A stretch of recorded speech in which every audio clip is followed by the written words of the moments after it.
All right, boys, back on the video today, and Keith's been working on the Mustang without me today, so I haven't been able to film very much. But he's enjoying every moment of it, as he'll tell you. He's very pleased with the kit, and you know, everything's going very smoothly. Right, Keith, tell him. Everything's going all right. The instructions are, you know, a little bit to be desired, but we're getting it. Yeah. I kept sitting here saying to myself, man, why is the radiator fans not being installed yet? And that was because I guess you were supposed to figure that out on your own. Right, because after the air box is installed, which is, you know, from what I understand, you know, the filter and all that stuff, the mounting screw for the radiator's down there. And when the air box lid was on, you couldn't get to it. So Keith was thrilled about that. So we had to take the air box back off. Yeah. But yeah, we did good, man. We got the intercooler, we got all the coolant lines. The heat exchanger. Heat exchanger back in. Yeah. And we've got a whole like surplus of hoses going everywhere. well, they're all pretty much hooked up now. I mean, we got one extra one now. We don't know where that goes yet. Well, this one we're taking out. That's the old fuel feed line. We don't need that anymore. So we're not going to use that's that. Gone. That's gone. So. And then I don't know what this one is and where that goes. Yeah, we didn't figure that one out yet. But other than that, it's going swimmingly. Yeah, I mean, we're gonna have a lot of cleanup to do and like tightening back up these hoses, tie wrapping them around when we get it done. But you know, it's getting there. Yep, we're trying to figure out where some of the extra connectors go, and wiring harnesses, and brackets, and all kinds of fun stuff, right, buddy? All kinds of fun stuff. Yeah. I don't think a wiring harness laying on the belt is a good idea. So no, you shouldn't do that probably. That should probably get bolted on, clipped onto the valve cover up there or something. Tie strap that up there. Yeah, we're gonna tie that up. Yeah. That wouldn't last too long if you crank the engine over. Yeah, but I'm feeling good. Getting back on track again, and we'll have everything buttoned up underneath here pretty much today, and then fuel system and exhaust. Fuel system and exhaust tomorrow. So that's next, and we'll get to crank this thing. Crank it up, as long as you don't let that belt hit that wire. No, we'll be all right. Because that was almost touching right there. It was, but we'll get it. We'll get it moved back. We'll zip it up somehow. I think these things actually clip back onto the valve cover somehow. Yeah, I saw one of them. I couldn't find the other one, but it's gonna be tight. You know, it says it gives you zip ties to, you know, suspend things with and clear them up out of the way. So stuff like that. But you know, Keith's been here plugging along all day. I just got here, so you know, we're getting there. And now it's time to move forwards. Yeah, I mean, I don't know if that heat exchanger. I mean, that thing. I struggled with that thing for like. Right, we didn't 3 hours. film much of that because you were here by yourself. So. And the brackets were just like you could not. I must have looked at the instructions 4 times. I couldn't figure it out, and I had it in, and then I had it in upside down, and then I had to take it out, and we just decided not to show everybody that struggle. Right. What's it called? Non-usable footage. Non-usable footage. So guys, we're gonna keep on plugging away, and we'll get back to you.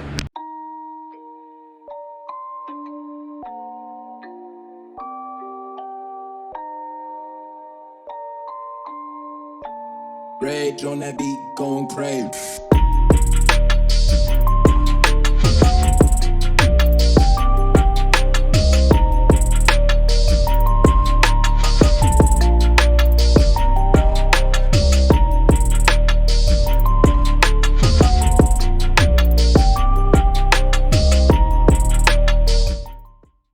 All right, guys, it's the next day here, and guess who's back? Me. He never leaves. He just stays here.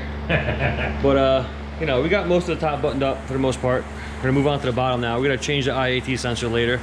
Yeah, we installed the factory kit IAT sensor because we just followed directions, and that one will only work with Whipple Supercharger tunes. So if you're gonna have a custom tune like I am, you need to use this different IAT sensor, and that was a whole another project. So that's right. So we screwed the pooch on that one. We screwed the pooch on that one. We're gonna have to get that old one out with less room. Yep. And now we're decided to move on from that. We're gonna move on to what? Let's do the exhaust, buddy. The exhaust. All right, good. So the directions say to loosen the top nut, which is down here. For the motor mount. For the motor mount. It's like right there. You can barely see it. Yeah. But we're gonna loosen those up. We're gonna jack the car up in the air, and then toy. we're gonna use the dead man over there. I think it's called that thing there. Is this what the dead man? I like that. That's what I've heard that used before. Whether it's true or not, I don't know. But well, I like the saying. It is keeping a person from dying. So yeah, well, it should be called the anti-dead man then. Anti-dead man. So all right, guys, we're gonna jack the car up now. We'll get into it, and we'll show you what's going on later.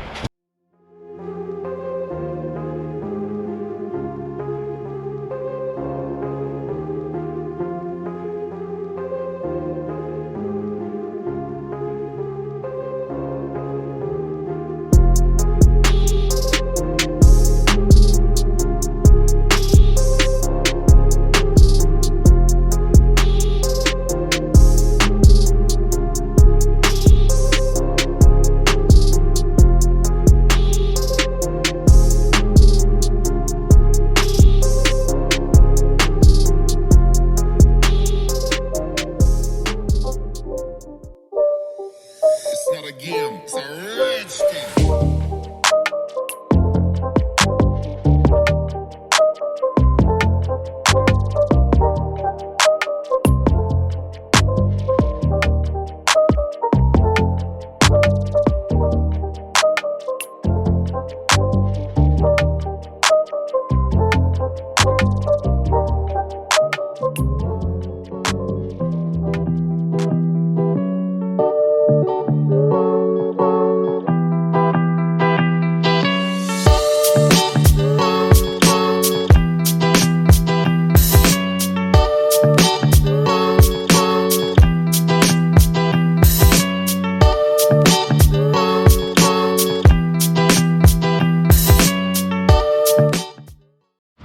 All right, we're back.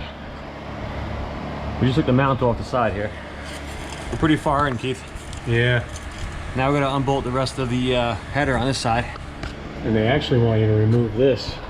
That thing? Yep. Why? I don't know. I mean, we can try not to, but the instructions definitely say to. Well, we're pretty deep. As Keith once said, we're pretty deep. Gonna unbolt 3 more nuts from the head, and then the manifold should just come right out. So See if we took all the exhaust off, and well, for the most part, we're stopped. You know, but we're getting there, right, Keith? Yeah, let's do it. We're using the fancy dancy thingamabobber here, Yeah. supporting the tranny. You were saying in the video they did it on both sides? It looked like they took the mounts off of both sides, but I don't see how that's gonna work. Yeah, I'm more comfortable doing it this way, honestly. All right, well let's So- make it work. So we got 3 more 14s to unbolt, then the factory manifold's gonna come out, and I'll show you how it looks.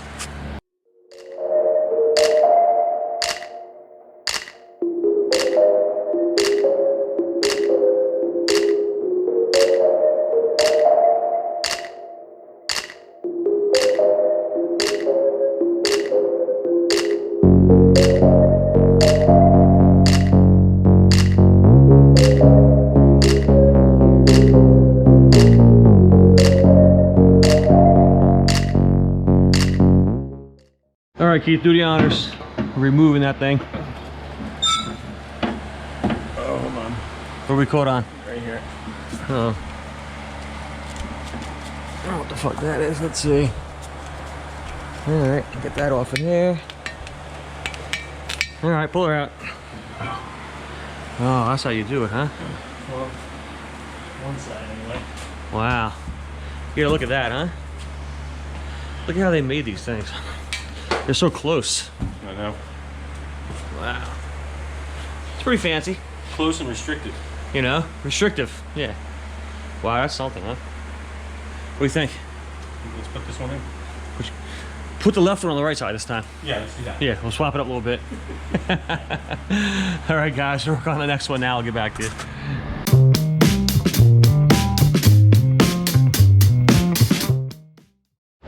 Well, Keith, here you are again.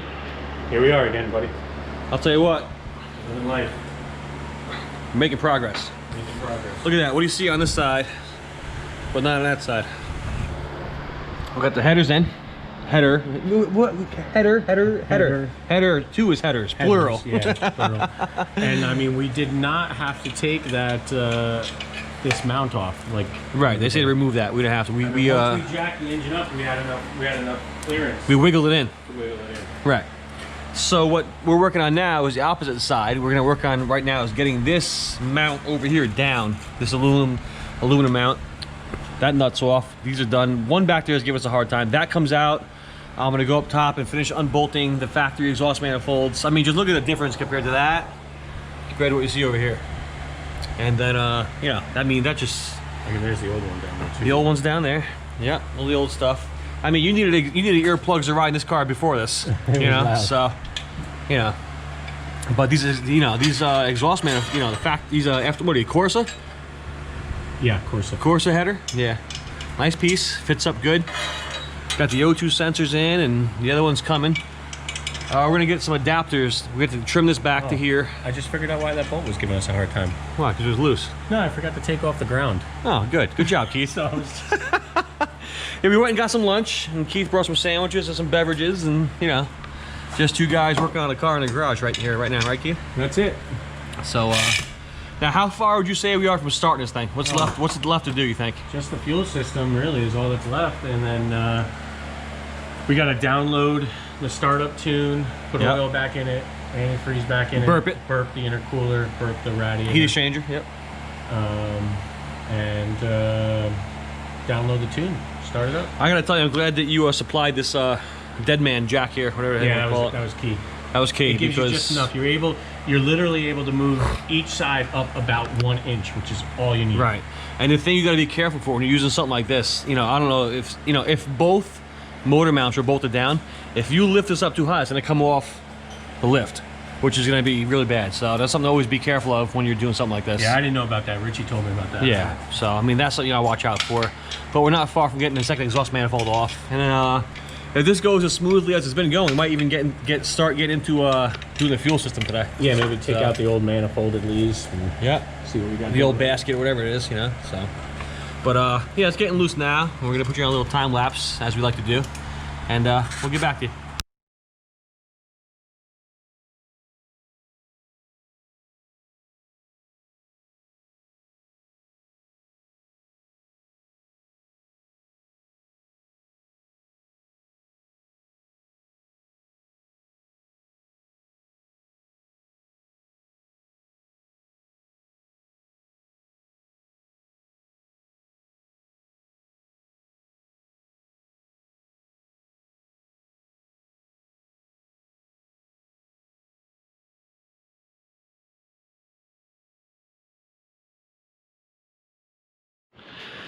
All right, guys, we're back. It's been a while.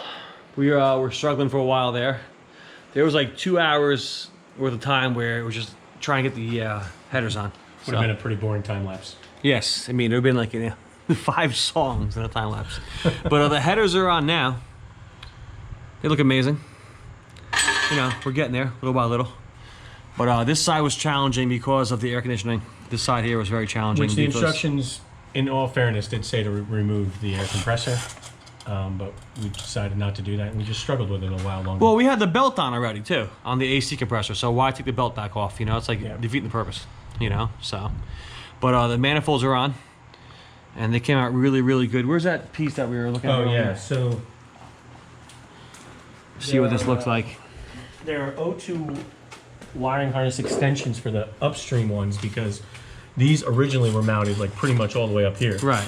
So there's extenders for these, and then this goes back into the X pipe that I have, but it's not a Corsa X pipe. This is, if you guys remember from the first episode, it's Solo Performance. So we're just gonna cut this off somewhere around like right around here, lop it off. and we're gonna get unions, 3-inch ID unions, and then we'll move right in. And actually, I think this goes more to like. These are 4 bolts. Yeah. Yeah. Yeah, I don't know if the. I think the O2 sensors go on the outside instead of the inside. Yeah, where's the O2 sensor bung in there? Maybe that goes on this side. That's probably this side. That's probably this side over here. Yeah, maybe. I bet you that's this side. And then that spins around. Yeah. You know? No, they got to go on the inside, actually. You have to, yeah. They have to go on the inside. So we have a lot to cut off. If they cut off like back to here or maybe further back. Yeah, you know? somewhere around there. So, but other than that, you know, it was a very challenging install because you had to remove the motor mounts like we showed you guys, and the starter, and disconnect the rack, and all, you know, all kinds of fun stuff. If you had that jack like we had to jack up the engine, the dead man, yeah, you can leave the actual rubber mount in. Just take the bracket, in the car, bracket out. Yep. And you'll be okay. Yeah. I mean, but it took like 2 or 3 hours. There were a couple of bolts on the factory manifold on the top side, which I can't show you guys right now, but there were a couple bolts up there where, you know, the studs were just like, it was really challenging to get to. Yeah, really challenging. The best recommendation I would give to somebody if they're doing this project is to, if you're doing the oil pump gears, you have so much more room. Right. To get that stuff off with the valve covers off and everything. So we should have taken them off, but we did it on one side, we forgot on the other. Yep. We got the starter back in. Starter's ready to go. I mean, this car is like a fuel system away and a couple of clamps from starting up. And like I said, I unfortunately won't be here next week to help you. So no, I'll take care of it. I mean, I'll come out here, give the old college try, and you know, just see what happens, because you know, I want this car out of my garage. I want it out of you guys too. No, but seriously. I'm tired of looking at that Mitsubishi in mine. Yeah. that's a collector's item right there, Keith. But yeah, everything's squared away. All the mounts are back on. This, you know, all the bolts are back on in the factory locations, and you know the steering shaft's back on, and the nice brand new Corsa headers are on. Those are gonna smoke like hell when you start the fucking thing up. Yeah. So yeah, like next week, Keith's gonna order some 3-inch ID by ID clamps, and you know, we're gonna get these things all squared away. We got the O2 sensors, we got all the old stuff down on the ground down here. It's fun. This was the driver's side with the cat on it, and this was the passenger side. And that's the driver's side down tube, so don't lose that one. Down tube, yep. But there was just like, you know, the factory exhaust. Just, would you say it looks more confining and limiting than? I think you could. I think you could easily say that. You I mean, know? again, I just want to hear how loud it's going to be. I can't. Everyone says that has them says it's ridiculous. It's out of control. Loud, but Yeah. I'm excited. Yeah, I mean, these tires here aren't gonna last too long. You know, these Kumos, whatever the fuck they are.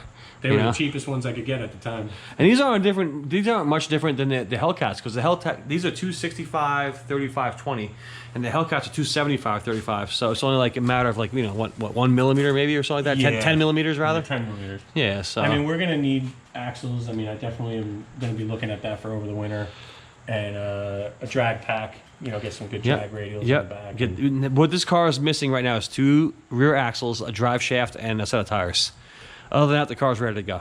Yeah. Until Keith decides to do the clutch and the stage 1 transmission with the straight cut gears. You know, until it breaks. Yeah, until it breaks. Which I'm like, I've pretty much come to the grips with the fact that this has now turned into a money pit. Yeah. You know, it's never gonna stop now. Like Keith, you know, when you do something stupid like this, you know. Do something stupid like this and it keeps going. It adds up. Stupid doesn't stop. No, stupid doesn't stop. But we got the heat exchanger all squared away. You know, bad. we got the nice little custom insert there in the plastic sheathing. You know, we had a cut 1.5-inch hole, get that installed. And right here is the pump for I look at this and I think Hellcat. And the wiring for that was super easy. I'll give that to like Whipple. They made that so easy. Yeah. Right? I mean, it was one fuse, unplug, plug there, like splitter in, plug the fuse back in, and it's. I just look at this part right here and I think Hellcat, because it looks just like the Hellcat pump, like on my 300, which hopefully I should have back by next week. Does that pump turn on just with the key? With the key, yep. Yep. And then up in here you can see the air filter. Everything's right there. So, you know. But like I said, guys, you know, this is, you know, what, 3 weeks now? Maybe our third week. This is our third week, our 4th day working on it. Yeah, we worked on a little bit yesterday. Right, for a while. Got basically really correcting the things that I messed up. Right. You know, I had that. Well, Keith had the heat exchanger backwards. Yeah, I had it installed upside down, and you know, it really just took us that long to kind of get that all squared away and get the air box in. Yeah. It's just little things, because you know what really I think happens with us, Richie, is that, you know, you're taking off some wires, I'm taking off some wires, I'm taking this off, you're taking this off, and we couldn't find the mass airflow connector. We had it hidden somewhere. It was hanging. It was hidden. It was like hanging down here. It was hanging in this area here for the mass airflow, so we just brought it back up to the air box, and but you know, that's the only thing that happens. You got 2 people working on it, and we're kind of like, well, things get confused. You Yeah. know, get misplaced and you know relocated and all kinds of good stuff. So. And then at some point there's a whole box of extra parts that we want to go over, because I don't know if you could have done any. I don't know if I could have done anything differently when I ordered the kit, but because we went with the aftermarket fuel pump system with the full return with the 2 fuel pumps, they sent us a fuel pump anyway. We didn't need it. And we have extra fuel pumps. We got tons of fuel pumps. 1 extra fuel pump, and then we went with a very specific spark plug that the tuner requested, and they sent us set Indenzos, so we didn't need those. I went with a 10-degree colder thermostat. They sent the 180. Right. So I don't know if you could have like pieced together the kit, but that would have been, I mean, I guess maybe a little bit of savings to not have to have done that part. I mean, but as far as the car itself, we're not far off. No, man, I'm getting excited. I'm like really. I even told Keith, I was like, I was more comfortable putting a Hellcat motor in a 300. I mean, this is ongoing. Like, this is just something else. It was a job. You know? Do you want to just, maybe we'll lower it down real quick and give him a peek at the supercharger, because, you know, the way it looks right now, It looks good. it looks good. And I that's want how it's gonna look. You know, I want to share that with you guys, and show you guys how pull the lift down and just check it out, because Yeah, good. The way the Supercharger looks now is like, you know, and it's funny too because a lot of people that have this kit say that it doesn't make noise, like the Hellcat screams. But you know, the Supercharger whine. Right. This is going to be a car where the exhaust is going to be louder than the Supercharger. Yeah. You know. So, but yeah, here it comes now, and like it just looks like, you know, it's going to be an amazing, you know, powerful unit. You know. So we're gonna put the IAT sensor in, and you know. So that's another one too. Like, you know, Whipple instructions tell you to put the IAT sensor in before you put the lid back on, the intercooler back on top. Well, it didn't really clearly mention anything about if you have a custom tuner, you cannot use their IAT sensor. Right. Their IAT sensor will only work with their tune. Yep. So you have to get this upgraded IAT the brass sensor, one. Yeah. this brass one, which also works for E85, and we have to get that one out now. So we got less room to work with. But another thing to point out was how tight it was getting this hose on. Oh, you know, with the fuel line. Yeah, that was really bad. Like this isn't done anywhere as close yet because we have to mount this fuel line behind the manifold, the Supercharger. This all goes back here like this. There's a lot of small things to like, you know, get squared away. These get attached to the lid. Yep, those go to the lid. Yep, you take the lid bolts out and you put those on. But you know, it's so close. It's really so close right now.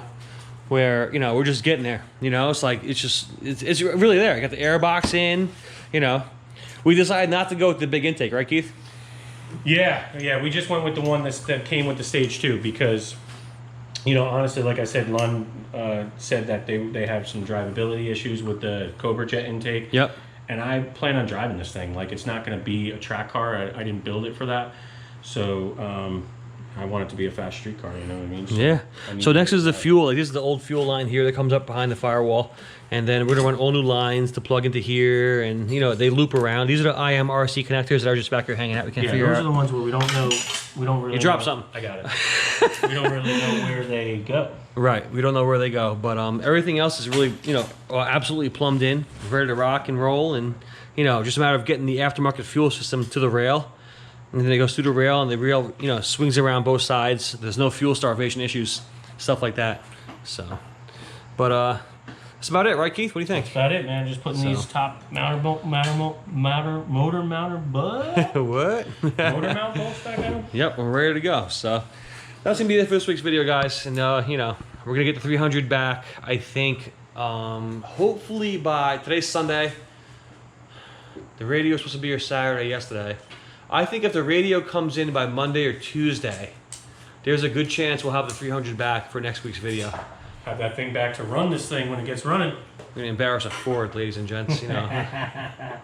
But yeah, I mean, I talked to my buddy out in Massachusetts who has the car, and he said that he's waiting for the radio. Should be here Monday, the latest Tuesday. He's got to do a couple more things as far as programming, remote keyless entry and stuff like that.